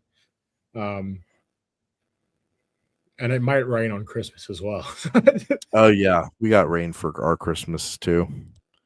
We actually got rain for tomorrow. Fuck. God damn it. I wanted to go to the gun range tomorrow, but oh well. Rain check. Haha. Uh I think that was all I wanted to cover. Yeah, Force Awakens turned 10 this year. Who gives a fuck? It's not going to be remembered as the prequels were. Stop reaching, stop grabbing at straws on that regard. Real quick in the chat, we got Stig said Basic Echo Chamber Networking went back and edited their pro Filoni video titles last year. Oh, yeah, Echo Base. Yeah. I used to watch those guys, not anymore. They the head guy of that show or that channel, coach, he's really stuck in his ways. He comes off like a boomer, and he doesn't sound like anything like close to intelligent when he's defending himself and his stance on where he feels about Disney, Star Wars, and what have you. So, and then also too, Darth Paws ripped that guy a new one several times. So that was a massacre in itself. I think we can just leave that there. Hashtag what happened to Darth Paws? I want to know. Again in the chat, Double A said, Chef, I really love Baby Dumbo. I really love. The only reason I got it is to watch Mako Mermaids. Double A said, fuck yeah, my fellow millennial. Cheers, man. Merry Christmas to you. The Big Les show is Australia's Star Wars. I have no idea. Narrow Dark might elaborate. Well, it's not like Star Wars at all, but I did link to their YouTube channel. So okay. It kind of reminds me of if you've seen like Smiling Friends, it kind of reminds me of that a little bit. Yeah, Smiling Friends is great. It was all a ruse, you pathetic ant. I've only seen like the first like 3 or 4 episodes of Smiling Friends, but I've got the whole series, so I need to watch it. You gotta watch it. It's so good. It just gets better in season 2. Crazier. Stig said Filoni saved Star Wars for Christmas. Shut up. Excuse me. John said, I know you're just kidding, Stig. John said, I worked for 4 hours in a blizzard today. Van was fishtailing the whole way back. I cried out, it's Saruman. He's trying to bring down the mountain. Flame of Oro. No, I'm just kidding. That's funny, dude. Oh yeah, Narrow Dark put that in. My kids love Mako Mermaids. Yep. Yep. Man. Oh man, dude. That was a fucking good one too. What a year. What a time. Be alive. Are you happy, Narrow Dark? You happy with the year you've had? Yeah, I guess. Yeah. Now that I've moved to Melbourne, I feel like God, life's a lot better. I used to live in Canberra. It's the most boring fucking town in Australia. And it's the capital of Australia. It's so boring. I love hearing the the reports and the ventures of you and Keely and your side of the world. Yeah. Hmm. I think this year has been pretty cool. As far as like YouTube goes, you were pretty consistent this year, dropping content and stuff. So that was good to see. If you don't mind me saying, if you don't mind me glazing you. Yeah, and there's a bunch of stuff that I said I would make and I just didn't make because I didn't But you have also put out a lot of motivation. content as well. Yeah, still. Yeah, it's just Yeah. like next year, who knows? Who knows what I'll be releasing? Who knows? Who knows? I mean, I know. Exactly. Oh yeah. I have No, some idea. I don't know, guys. I don't know. He doesn't tell me anything. But yeah, this year was great. I also wanted to know, after being what is this episode 11 of Unlimited Tirade, how do you feel? You've been enjoying doing the show? Yeah, I guess. I mean, I don't have any plans of streaming on my channel. I just don't have any desire to do that kind of content on Oh my yeah, I channel. know. I know. But I I'm, feel I'm it. glad to just hop on someone else's stream for a bit. No problem. Yeah, yeah, yeah. Don't worry. I was gonna ask Keely all this, and he probably was just gonna be like, "Yeah, it's great, It's great, mate. It's it's fucking great, mate. Yeah, I it's appreciate sick. it." It's fucking sick, cunt. uh February said unlimited tirade on a come up 2026. Hey man, we're gonna try to make some stuff shake. We'll A lot of people kind of just like it when it's just me and Narrow Dark and Keely, but I'm definitely gonna invite some more people on next year. I'm thinking about maybe doing like a community stream kind of thing with some people that are always in the chat. Maybe they hop on the show with us like every like 2 or 3 months or so. Doing it once a month might be a little bit much because I try to make these streams alone happen, and it's kind of a hassle. So I think worrying about that every 3 months would be more so the ticket. But we always appreciate the community and all you guys watching and coming back for another episode. It's always good to see you guys. Yeah, I think I've enjoyed doing the show. I've really enjoyed doing the Monday stream as well, the comic stream, hang out with your floppy. A lot of guys have been really gravitating towards that one. So I really appreciate everybody always checking out the streams. Really couldn't be doing this still if you guys weren't showing support. It's really fun. Yeah, your comic streams are pretty good, and we need some decrepit DC videos uploaded. I know. Yeah. Like I said it earlier, but I'm working on the Superman video. It's going to be a little bit one of my longer videos that I've put out. It went from being a reaction kind of like take thing that was going to be shorter into just a full on review and maybe like also a kind of like a standoffish like review of like James Gunn's DCU thus far. I'm gonna try to pack a lot of stuff in. It's just gonna probably be a big umbrella of like a DC universe video as a whole. So I know a lot of people, especially Narrow Dark, a lot of you guys want to see some stuff like that. So don't worry, it's coming. It's coming down the pipeline for sure. But I If you also want if you appreciate. want some good Superman content, watch Superman and Lois. That's a good Yeah, show. yeah, I need to watch that show. I would like to fit that in with like my knowledge train as far as it goes for writing this script for this video. Definitely. Um, Really quick in the chat so I don't lose you guys a whole lot. Stig said Fallout just got killed too. Fallout 1 to 2 in New Vegas got decanonized by the retarded Amazon show. Yeah, I really wouldn't put too much chips into the Amazon show, man. I play the games and I know that they're the real canon, so I don't pay attention to that Yeah, I don't show. I don't really know if Amazon has put out anything that I would consider like great television. Other than Invincible, but that's animated.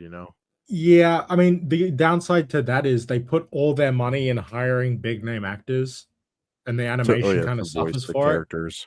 Yeah, like the animation is not great all the time. It could be better, but it is what it is. It's still a good show. Yeah, yeah. I think it's a great show. But if you guys haven't checked out Invincible, definitely go check out the comic book. The comic's a great read, and there's a lot more. Of course, there's a lot more jam packed into the comic than you would ever get in the TV show. Okay, so can we just quickly go back to this Fallout thing? So they said Fallout 5 will tie into the TV show, and if the TV show did decanonize those games, that means Bethesda also decanonizing those games. So fuck Bethesda. fuck them. Unless they release Elder Scrolls 6 next year, then I'm back on the shill train for Bethesda because I buy every Elder Scroll game whenever it comes out. I've been Play waiting for that for like Skyrim and 10 buy it years. for the 25th time again. I have, and I made a new PSN account just so I could sit and listen to the Lord of the Rings podcast while I try and platinum the game. Because Very nice. I love that fucking game. No, that game is great, man. I love it too. I love the vampire werewolf storyline. That shit's fun. I always went vampire. Dude, okay, on that, just really quick. Go ahead. Because the Dawn Guard DLC has like those where you become a werewolf or a vampire lord, they have like those perk trees.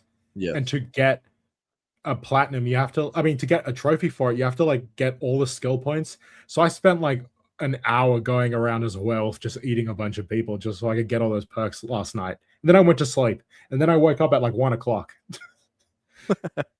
Very nice. I like it. That's a good schedule.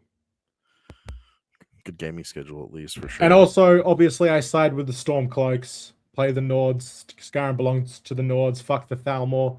They are basically Skyrim's equivalent of the Tiny Hat people infiltrating the Empire. We got to get rid of these people. We got to get rid of them. Yeah. I had to scroll up a little bit. I'm sorry if I'm like falling behind. John said, I got a random idea for a video and it distracted me for the last month of this year with editing. LOL. I can picture it in my head and it's beautiful, but it's going to take a minute to make it happen. Well, I feel that, man. Yeah, like I my Superman video is finished in my head. It's just laying out the script and making sure I don't lose anybody in my ramblings. When I do the videos, I try to have a tight fit like commentary that I add as well as a clusterfuck of memes and gifs for the visuals and stuff. Stig said, as soon as a franchise goes mainstream, normies kill it. Always happens. That's definitely a big part of it for sure. February said, what's the schedule for this live stream anyways? Every Thursday? Yeah, so Unlimited Tirade is typically supposed to stream every other Thursday of the week. Of the weeks, basically, and then hang out with your floppy. The comic book stream, the comic book oriented stream that I do is every Monday, not every other Monday. I do it every Monday, but I might be making an announcement where I'm going to be tweaking the time and day of hang out with your floppy. Might be considering an earlier time, maybe around like 7 or 8 o'clock, and doing them on Tuesday nights. So just hang on to the edge of your seats. I might make that announcement here pretty soon. Which also leads me to say, go make sure you're checking us out on X and follow us in the Discord. We're always talking about, and I give updates to the podcasts as well in the Discord chats. Double A said, my reason to watch your vids and live stream is because I was scrolling down on YouTube and I saw your profile pic of Darth Tenebris and I was like, let's see. Oh, thanks, man. I appreciate that. Yeah, Darth Tenebris is like one of my top favorite Sith Lords. Actually, that's a perfect segue. I was gonna show this off. I got a new little avatar that I wanted to flip around for the live stream, man. What do you guys think about this one? Yeah. Nice. Yeah. Yeah, just a little switch up, a little change up on the decrepit side. I'm not the hooded lad in this one, but I'm more like the bald lad.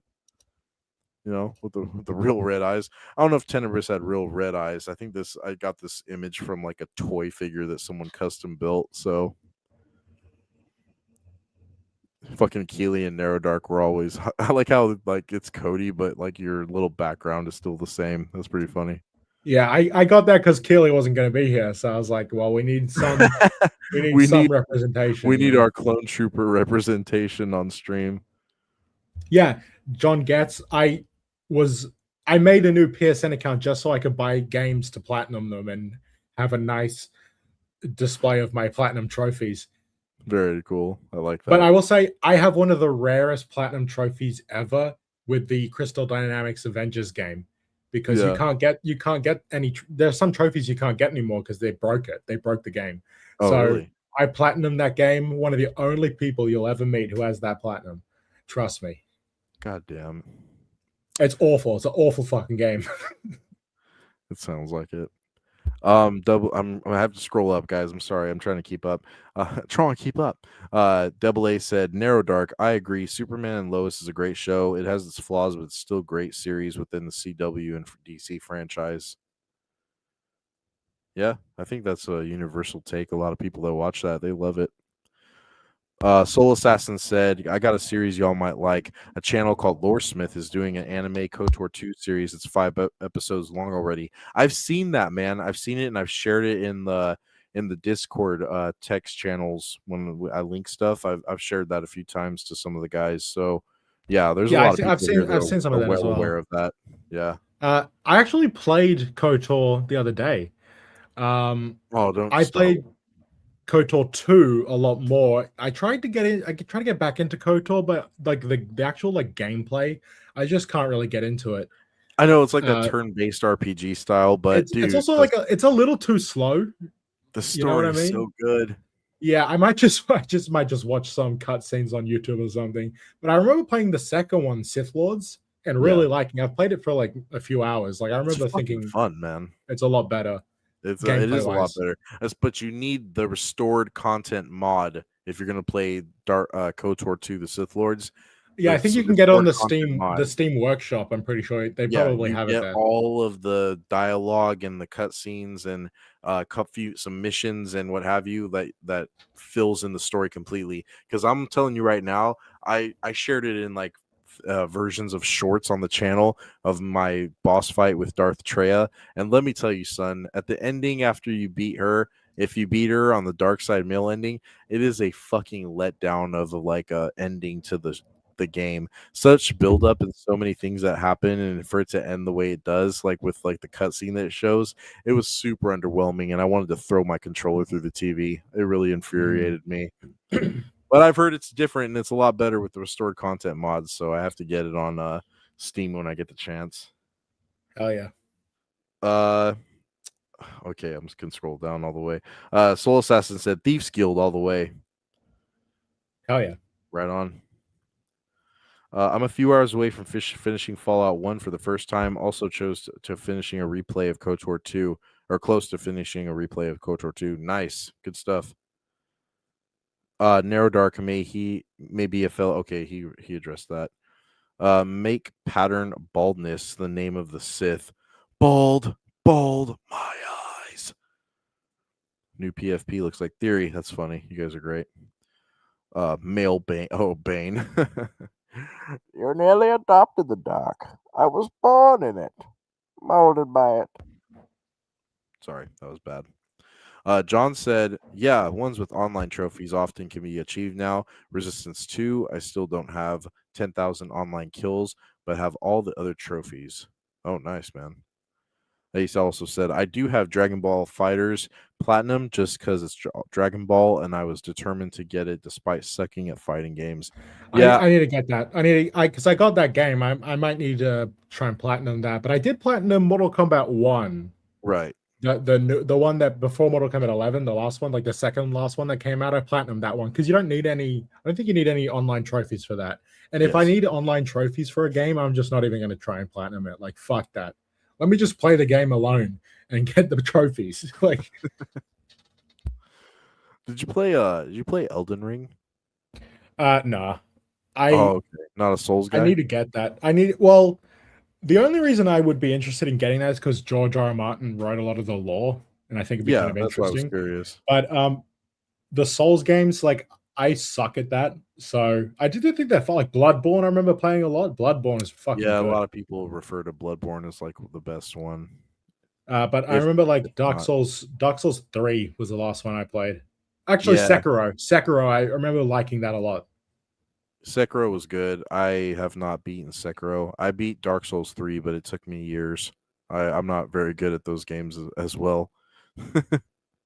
Speaking of games, I mean, it's not really a segue because we are just talking about them. Oh yeah. Well, on Star Wars games, I did also start playing Republic Commandos the other Okay. day. Nice. Pretty good stuff. Interesting. And I also got Call of Juarez, and Oh, thank God. yeah, Okay. so I'll definitely play that with Yeah, my I want break. your opinion on Call of Juarez because that is I know you like the Western stuff. So I'd like to hear what you think about that. But Republic Commandos is great, dude. I love like the melee attack with like the knife inside of the wrist. It's so cool. I really Yeah, like and it. I didn't know that it was like you have a squad that you can command and like you command them to do stuff. Kind of Yes. reminds me of SOCOM, but it's not as like it's not the same, but it's kind of similar to that concept. So I like that. It's kind of cool. Yeah, that's pretty neat. And I like the dynamic between like the Delta Squad and like their journey and like what's going on in the Star Wars universe while they're also like doing their like fucking classified special force missions. It's pretty fun. I like it.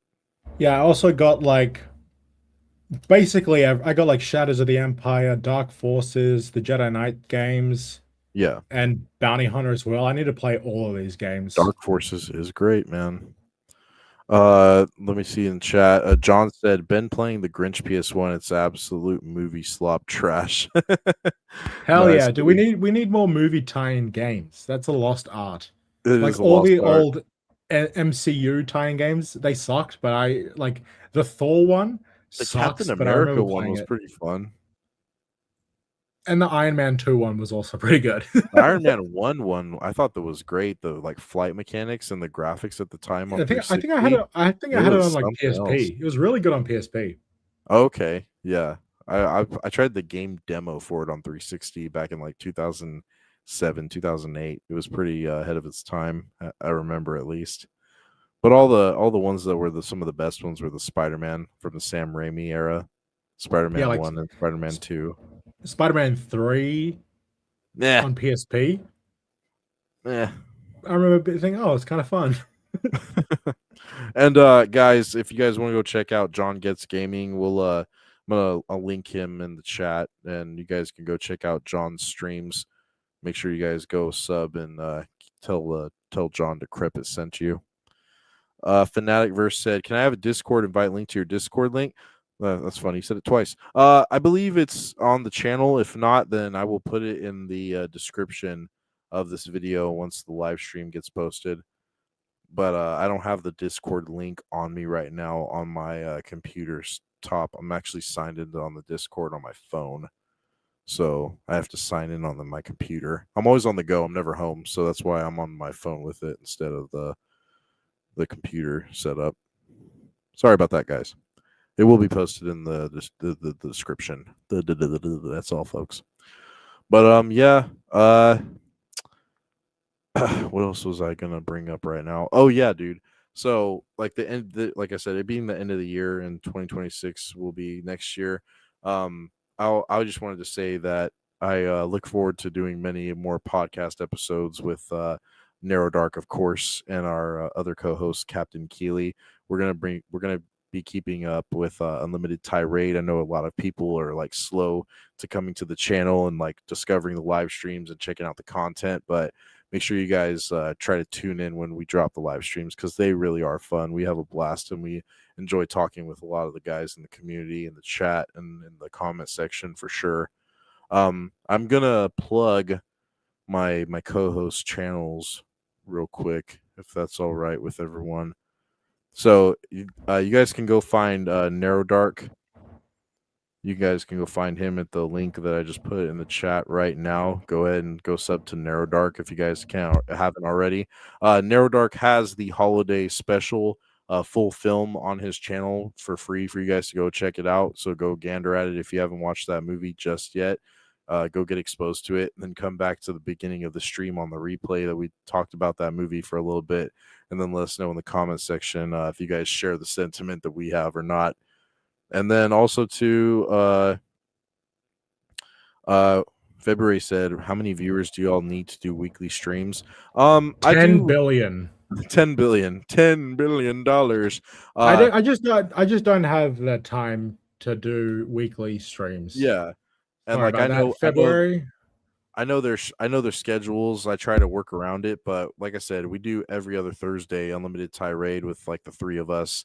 And originally it was just me and Keely, and then Narrow Dark hopped on because we were talking about his one of his videos, and then he just became a staple on the show. So it just kind of worked out that way. And Narrow Dark gives a good banter. Me and him don't agree on everything all the time, so it's good discourse. It's good content for the stream. I like it a lot, and I also like talking to him. I enjoy these guys and their company. Yeah, you know, I believe the Earth is round like a globe, and Decrepit obviously thinks Yeah, it's I'm a flat, flat. flat earther over here, You but can tell by you can just tell because he's a fan of Dark Tenebris.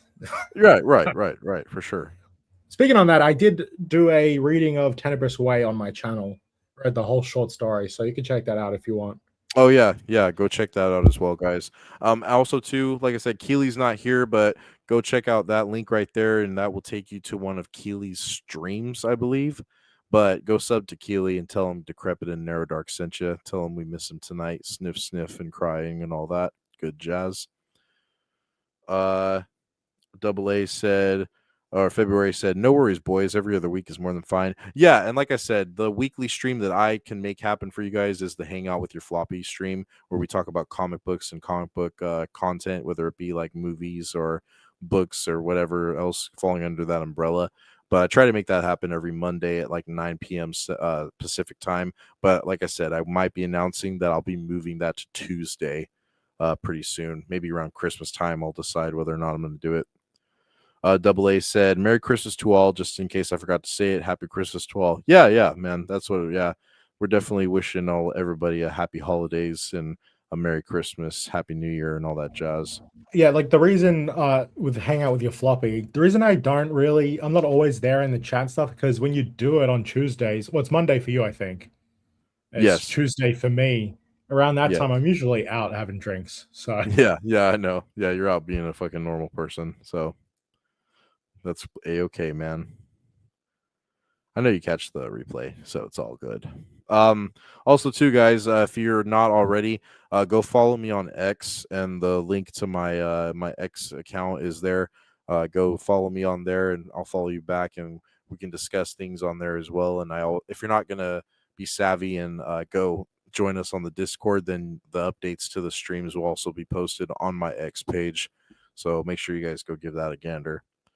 But other than that, man, I think that's pretty much everything I wanted to touch on tonight. Narrow Dark, anything coming up other than what you're working on that we may have mentioned that you got coming out for the channel coming up soon? Any plans for Christmas either? Well, that Star Wars theory video, I'll probably do that tomorrow.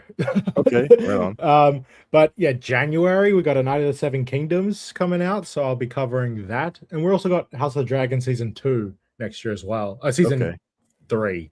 Okay. So I'll be covering that as well.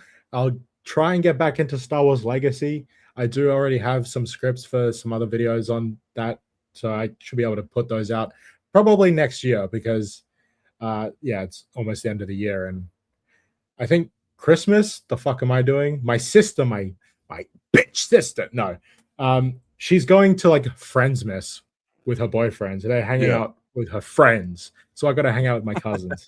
I mean, that's fine. I think we probably just have drinks, and we did joke about each eating our own roast chicken, but at the same time, like, I actually kind of wasn't joking about that. So I hope we do get our own roast chickens and just eat that and drink beer. Right. Because none of us want to cook, I don't think.